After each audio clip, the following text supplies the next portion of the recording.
Hello collectors, it's Steven here with a review of the Loot Crate DX March 2017 theme Primal exclusive NECA Reactor Glow Godzilla. Ooh, that was a mouthful. So anyway, this figure was exclusive to the March 2017 Loot Crate DX crate, and that was the only way you could get it. Though there may be other underhanded ways to get it, which I'm not going to make mention of. But anyway, if you want to see me open up the crate, there should be a little card opening up in the top right-hand corner of your screen right now. So if you want to see me open it, again, go ahead and tap or click on it, whatever you want to do. And you can watch me do that. Anyway, this glow-in-the-dark version of NECA's mixed 1994 Sculpt has caught the attention of quite a few folks. So, the purpose of this review, let's take a look to see whether or not it's worth adding into your collection. Alright, so first off, I don't know what frame I should use for this figure since it's not a standard retail release, but it ain't no fancy schmancy figure either. Let's say you're going to be spending $30 on it, no more, no less, okay? Okay. That said, the sculpt is the same song and dance we've seen twice before, but thanks to mold degradation, mold lines are obvious, excess plastic, paint, blah blah blah, yeah, I'm not going to keep going, you know me. But anyway, Godzilla's made in a glow-in-the-dark plastic, pretty positive that it's not paint here, with paint over the spots, kinda like some of the recent Burning Godzilla action figures that have flooded the market over the past couple years. The problem here is, well, everything is just done, but it's not done well, and in some instances, I'm being nice. The eyes are straight off of Bandai's assembly line, so I don't know how much I can fault them on that. That's not necessarily a good thing either. But here's also where you can see the mold lines on the head and excess plastic on the jaw. Yuck. The body's pretty consistent with the glowy parts, and while consistent's normally a good thing, and it's mostly here a pretty good thing, we do have splotchy paint pretty much everywhere, and I guess that really isn't a fault of the figure when you consider the aesthetic part, the chaotic nature of the figure. However, I really don't think this is necessarily a punch that needs to be pulled. Why? Because as you take a closer look at the figure, you begin to realize that some of the markings on it aren't necessarily paint so much as it is shit stuck in the plastic, like hair. Yeah. Also, if you look at the forearms and at the legs from the shins down, you also notice those are parts from the 94 Godzilla.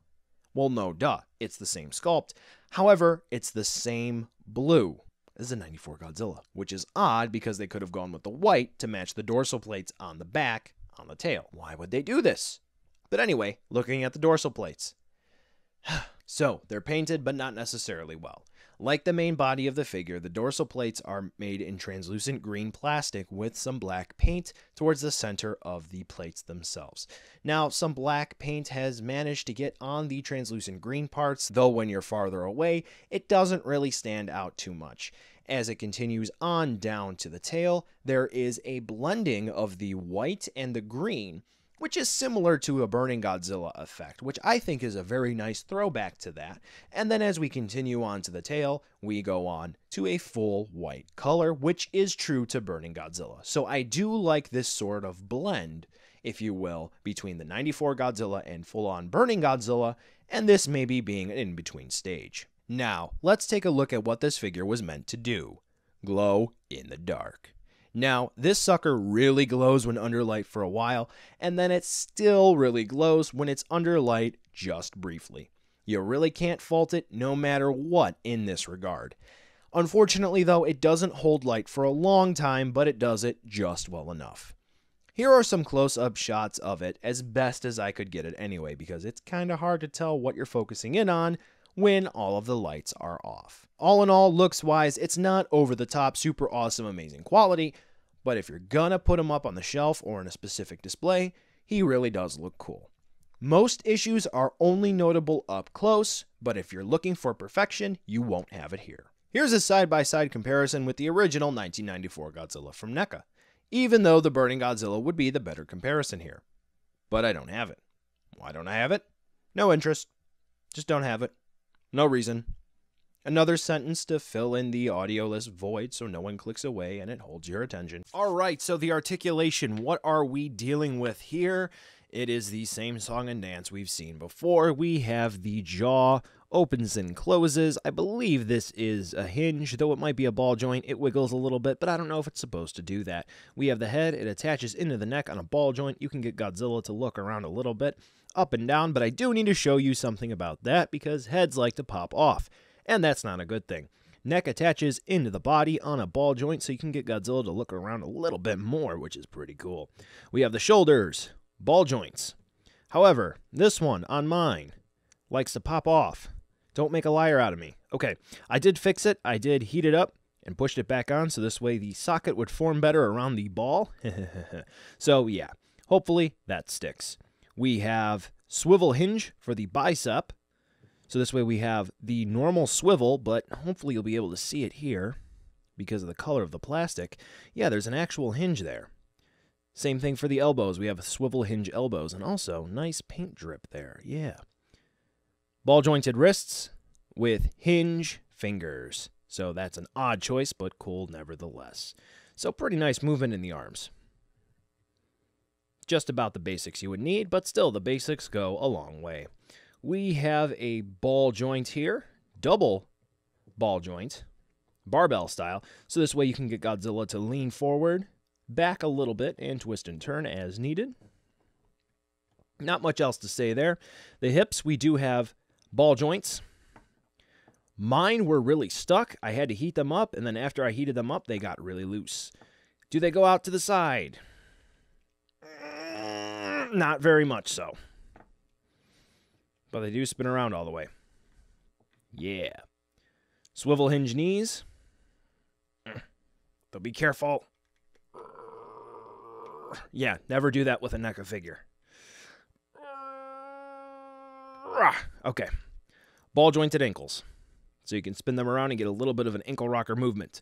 Now, for the tail, we have a couple ball jointed segments. Here, here, here, and here. And then this portion of the tail is bendy wire. I got something to show you with that. But anyway, this section comes detached in the box. Yeah. And you have to plug it in. Like that. So be prepared for it to pop off a whole bunch. So yeah, you get to move that around. So the articulation is pretty good. Now, we're going to bring in a comparison here. So once again, we have the 94 Godzilla here on the right. So what was I talking about before about how the head pops off? So, my 94 Godzilla. What's the problem, gang? You don't think about it until it happens. It's broken. Yeah, that's the issue. That's probably why the heads are easily popping off. Because you don't think about it when you're moving Godzilla's head up and down. Because that little bit there, as you can see, we'll zoom in on that again, is taking all that stress. So do be careful when you're moving Godzilla's head around. Now for the last part of the articulation section, and this is also a demonstration.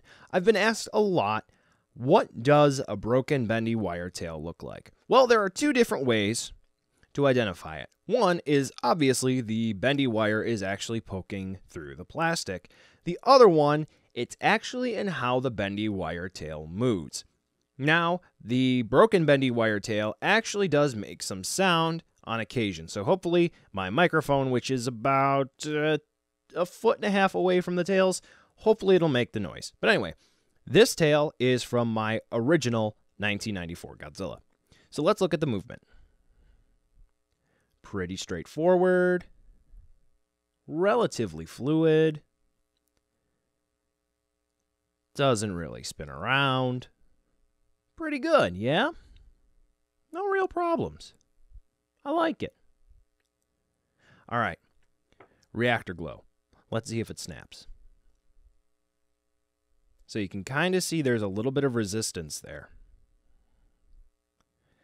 Doesn't exactly like to hold an exact pose like the other one.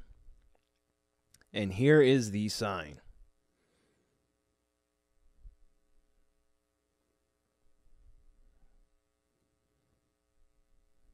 Yeah, there you go.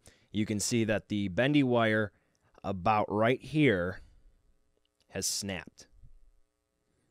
Yeah, so that's pretty unfortunate, but yeah, it's broken.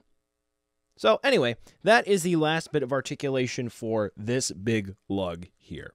So ups and downs, it's pretty standard with a few drawbacks, but yeah, it is what it is.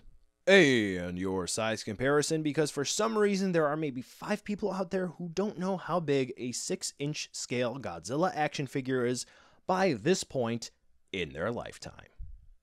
So, buy now, skip, or wait for a deal. Looks, you pretty much know what you're getting into right out of the box, though your quality mileage may vary for, say example with me, loose articulation. I don't hate it, I enjoy the novelty of the figure, but with a bunch of little things just adding up, it makes me frown. All in all, it's a nice little figure with some subjective and objective drawbacks. If you like what you see and you can find it for not a premium price, let's say about $30 or so, you should be happy with what you purchase.